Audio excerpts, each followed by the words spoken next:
You are listening to Still Unanswered. I'm Elena Maris.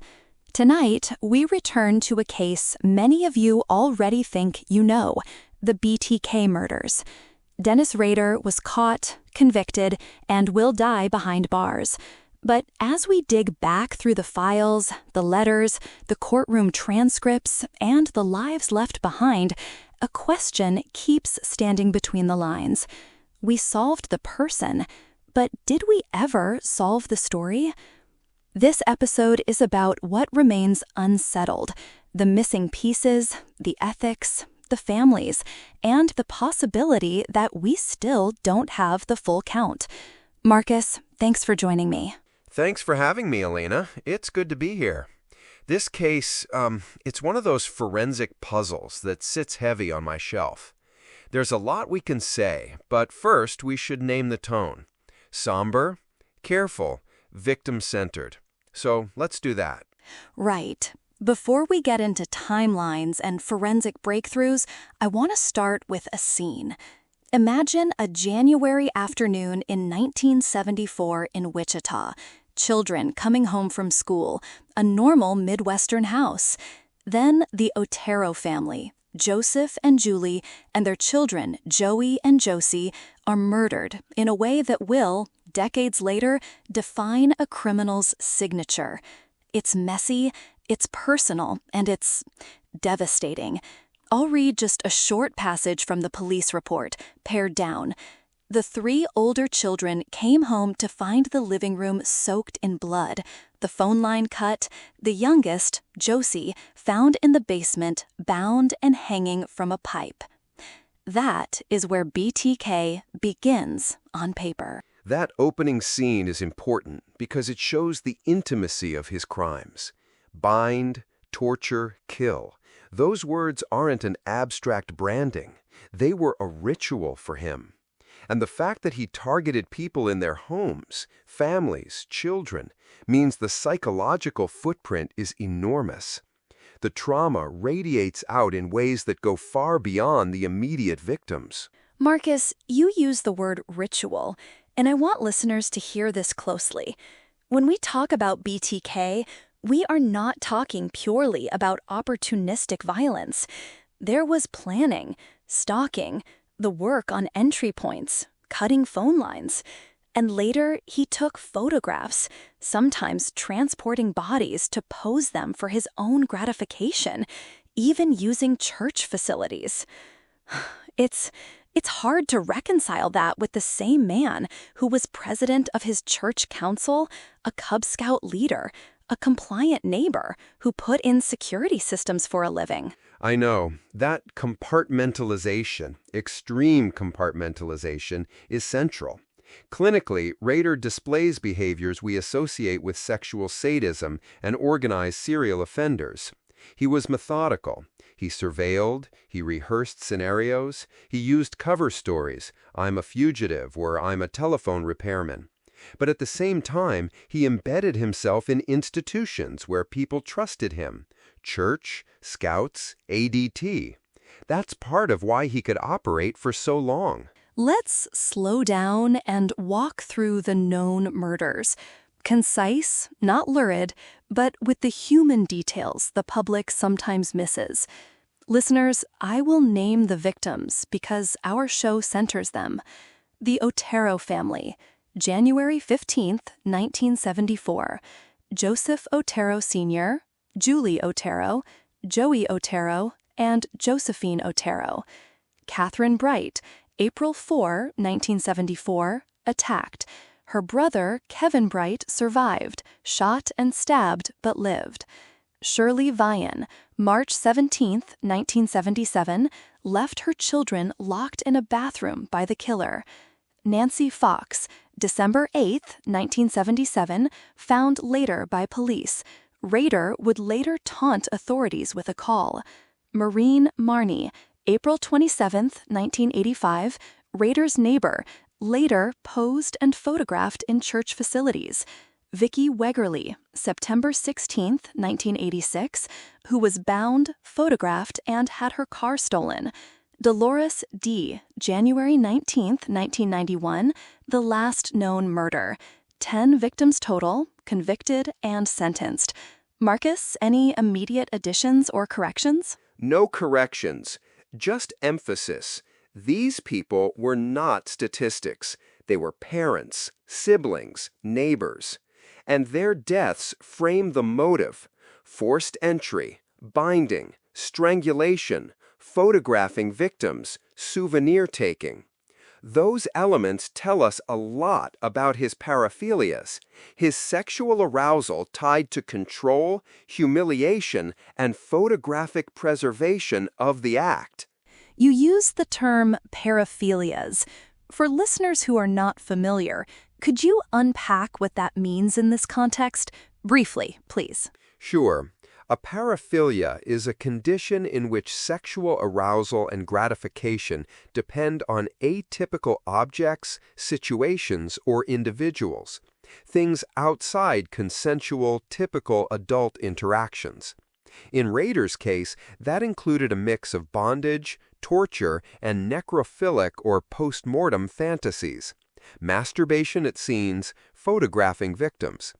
That's coupled with a need for control, an exclusion of empathy, and, in many such offenders, a compulsion to replay the fantasy, to document it. And he called his crimes projects, the language of a manager. It's chilling. Now, Marcus, the timeline is irregular. There's violence in the mid-70s, a gap, then more murders in the mid-80s, then a last confirmed killing in 1991. There was a 13-year silence after 1991. That silence is one of the great mysteries. How do we interpret it? There are several plausible explanations. One is genuine cessation. Age, family obligations, and the risk of being caught can create a natural stopping point. He told investigators that he could satisfy himself in other ways, autoerotic activity at home that partially fulfilled his fantasies. Another is that he continued offending but without being linked, either due to different MO variations, victims not reported, or crimes in other jurisdictions. Third, he may have turned to lesser offenses that didn't escalate to murder. The truth is, we don't know, and that uncertainty fuels suspicion that there could be more victims. Let me interrupt, because I want to make a point to listeners. When a serial offender goes quiet, it does not always mean they stopped. Too often, families of missing people don't realize an unsolved homicide could connect until decades later. Marcus, is there a pattern in other serial cases that mirrors this on-off behavior? Yes. Many serial offenders have cycles influenced by life stressors, job changes, relationships, health. Some cool down and then flare up later. The BTK pattern is not unique, but is notable for its length of silence. What makes BTK particular is his return to media, not necessarily to murder, in 2004. That return is a behavioral clue. His need for recognition didn't die with his crimes. Let's go there. The letters, the games, the phone calls. From early on, he left communications, a note in a library book, poems, a parody about Nancy Fox. He asked, "How many do I have to kill before I get my name in the paper?" That's not just arrogance, it's a need. Marcus, how do you read the communications as part of the paraphilia? The communications are performative masturbation, in a sense. They prolong the act. For many offenders, the post-offense attention compounds the fantasy. He was feeding off media coverage, praising people to know who BTK was. That's why investigators and journalists have to be careful. Coverage can sometimes act as fuel. In Rader's case, the letters were also evidence. They contained details only the killer would know. They conveyed control. They toyed with investigators. And that need for a stage ultimately became his undoing in an unexpected way. The floppy disk. We have to tell this right, because it's almost cinematic. He asked, in one of his 2004-2005 communications, if a floppy disk could be traced. Police publicly said, no, it can't. He sent a purple floppy disk to a TV station. Forensics found a Microsoft Word file with metadata that pointed to a document authored at Christ Lutheran Church with Dennis listed as author. That thread, digital paper trail, leads them to the church president, Dennis Rader. Marcus, the floppy disk raises technical and ethical questions at once. Technically, it's brilliant detective work. Ethically, police lied. Did they cross a line? This is thorny. From a practical standpoint, investigative deception to elicit evidence is common and often effective. From an ethical and legal standpoint, it's problematic, especially when it involves public statements that could mislead and erode trust. In this case, the deception likely prevented more murders, but we still need to hold the line on oversight. Deception that treads into entrapment or violates rights is where courts and communities step in. Here, the tactic was chosen to protect the public. It worked. The moral calculus remains uncomfortable. Uncomfortable is the right word. There's also a human cost. After the floppy disk, investigators used Carrie Rawson's DNA, her biological sample, to build a familial link. When agents showed up at her door in February 2005, she learned what her family had hidden. Carrie's story, her memoir, her public talks have become a key part of this history. I want us to slow down and talk about family fallout. Marcus, how often does the family of an offender become collateral damage in these cases? Often. Families are shattered in complex ways. Identity betrayal, survivor's guilt, community ostracism, PTSD. Carrie Rawson lived a life with a father she trusted, church events, camping, scouts. Suddenly, she learns that man was a monstrous predator. For many children of offenders, the cognitive dissonance is traumatic. Some respond with silence, others with activism. Carrie pursued both therapy and public engagement, and later, her memoir. Her actions also raised public questions. How do you rebuild a life when your name is forever linked? How do you grieve for victims while also grieving the loss of the father you thought you had? She visited him in prison in 2023 to assist investigators with potential cold cases, then left disturbed and cut contact. That must have been gut-wrenching. Marcus, do you think families should be asked to participate in investigations like that? It depends. If a family member volunteers with full information and support, they can be a valuable resource. But law enforcement must ensure consent is informed and trauma-aware. Using family members as investigative tools without psychological support or coercion is unethical. Carrie's choice to engage and then step back underscores how personal and fraught these decisions are. Listeners, we've moved from the crimes to the capture to the courtroom. Rader pleaded guilty in June 2005 and received 10 consecutive life sentences in August.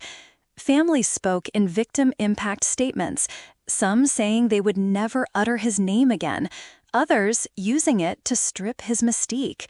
Marcus, how do victim impact statements function in the healing process? They're essential. Impact statements give survivors a voice in the judicial process. They help move the legal record beyond evidence and procedure into the realm of human consequence.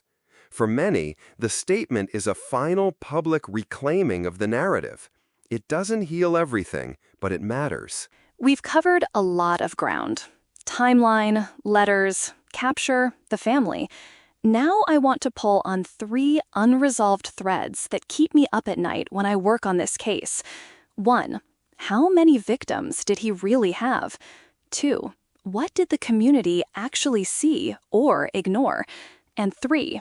did media attention, or our fascination, help or harm investigations and victims' families? Marcus, can we take them one at a time? First, more victims? Yes. Statistically and behaviorally, many experts suspect more victims. Travel for work, ADT installations in the 70s, military reserve duty earlier, gives him mobility. The long gaps suggest either he was active and unconnected or stopped and started. Rader himself hinted at projects beyond the 10. But he was also manipulative, so his claims can't be taken at face value. Ultimately, without physical evidence or corroborated confessions tied to specific crimes, it's speculative, but worth pursuing. There are families who may yet get answers. And that's the moral imperative. If there are families with missing loved ones who fit BTK patterns, sexualized bindings, strangulation, post-mortem posing, they deserve to know whether their case has been considered. I know investigators have re-examined cold cases in Kansas, Oklahoma, and Missouri, but I also know public announcements can re-traumatize, which brings us to community blindness. Marcus? Communities are complicated. People normalize odd behavior. He's just strict, or he's a disciplinarian. Signs like cruelty to animals, obsessive rulemaking, and private control fantasies can be discounted because they're inconvenient to recognize. There's also a cognitive bias. People prefer to see neighbors as safe. That's protective at a social level, but not always protective at an investigative level. The takeaway is not to live in fear, but to cultivate better listening and reporting systems. When neighbors see patterns, animal abuse, stalking, those reports should be taken seriously and documented.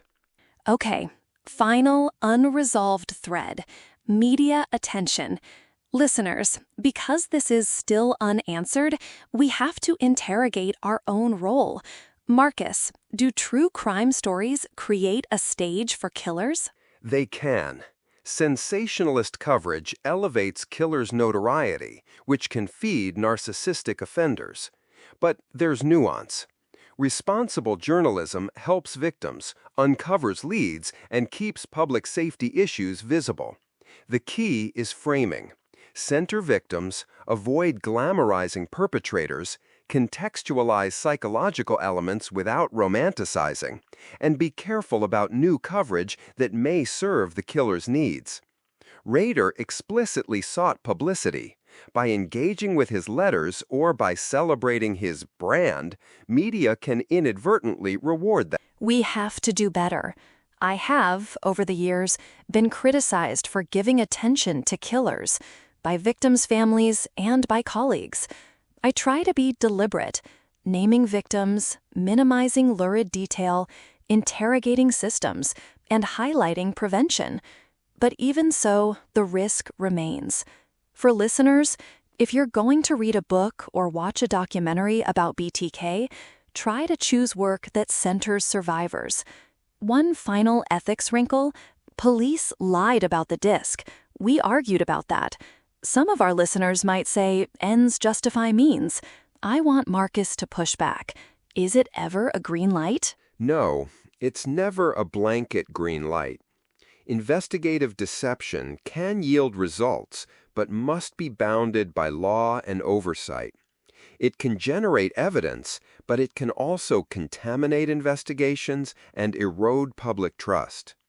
After the floppy disk, we were lucky. We can't make law enforcement reliant on lucky, ethically fraught gambits. We need better tools, better oversight, and better public education about forensic science. Let's move now to something very important: the human portraits. I want to read briefly about 3 people who are often reduced to footnotes. Josephine "Josie" Otero was 11. She loved her brothers and wanted to grow up to be a mother. Vicki Wegerle was 28, a mother whose husband, Bill, was under suspicion for years before evidence linked her to BTK. Maureen Marnie was 53, someone's neighbor, someone's friend. Dolores Davis was 62, a woman who loved her garden. Naming these lives is part of our responsibility. Thank you. Names matter. That humanizes and refuses to let the killer's brand eclipse the victims. Marcus, I want to ask you, because you consult on cold cases, what can families and communities do to help uncover possible additional victims of someone like Rader? First, document. Keep timelines. Keep odd details, file reports even if they seem minor. Second, push for cross-jurisdictional reviews. Many cold cases fail because they're siloed in county or city files. Third, pursue DNA testing advances. Familial DNA, genetic genealogy, where legal, ethical, and privacy frameworks allow. And fourth, advocate for trauma-informed investigators. People who will listen to families without judgment and who understand the long-term burden of coming forward. Those are practical steps. There's also a cultural ask. Be willing to reframe memories in the light of new information. Community members often feel guilt for not seeing red flags sooner, but guilt alone doesn't help. Take action instead. Report, support, bear witness. Now, Marcus, before we close, I want to ask a question that's been in my notes since we started. Are we still learning anything new about Dennis Rader's psychology from recent interviews and his behavior in prison? Yes and no. In prison, Rader continues to perform. He sometimes answers questions to maintain relevance. Other times he deflects. He's been described as manipulative. Psychologically, he remains consistent with sexual sadism and a narcissistic need for recognition. New insights have come from looking at his family letters and journals. Some suggest early abuse or memory patterns, but nothing radically changes the profile. What is new, sometimes, is the way his family members, like Carrie, frame him, which gives us richer context for how deception was maintained across decades. Carrie's memoir and public statements reframe the story by centering the survivor of a different sort, the child of a perpetrator. It feels important to end this episode circling back to responsibilities, not only to law enforcement and media, but to us as a public. Marcus, in one sentence, what should listeners take away when they hear BTK discussed in headlines again? Keep victims at the center. Resist the lure of myth, and if you see troubling behavior in your circles, document and report it. Don't convince yourself it's someone else's problem. Powerful. We're almost out of time, so a short wrap. If you want to help cold case work in cases like BTK, check local law enforcement cold case units for guidelines about submitting tips. If you are a survivor or related to a perpetrator and need support, seek trauma-informed therapy and survivor networks. Carrie's path is unique, but offers a model of advocacy and healing. And finally, this is for me, for you, for all of us. When a case is solved, the paper says closed, but people's questions don't end there. That's why this show exists, because some stories are solved on paper, but remain painful and unresolved in life. Before we close, Elena, could we read the victims' names one more time? I think a respectful roll call matters. Yes, let's do that. Joseph Otero Sr., Julie Otero, Joseph Joey Otero II, Josephine Josie Otero, Kathy Bright, Shirley Vian, Nancy Fox, Maureen Marnie Hedge, Vicki Wegerle, Dolores Davis. We will include links in the episode notes to memorial pages, local archives, and resources for anyone who needs help or who has information. Thank you for that. And thank you, listeners, for hearing these names and for committing to a more ethical public conversation about violent crime. Marcus, thank you for joining me. Your insights make a hard episode a bit clearer. To our listeners, if you have an ethical critique of this episode, if we've erred or missed something, tell us. We want to learn. This whole project is meant to keep learning and to keep asking what remains unanswered. I'm Elena Maris. This is Still Unanswered. Good night.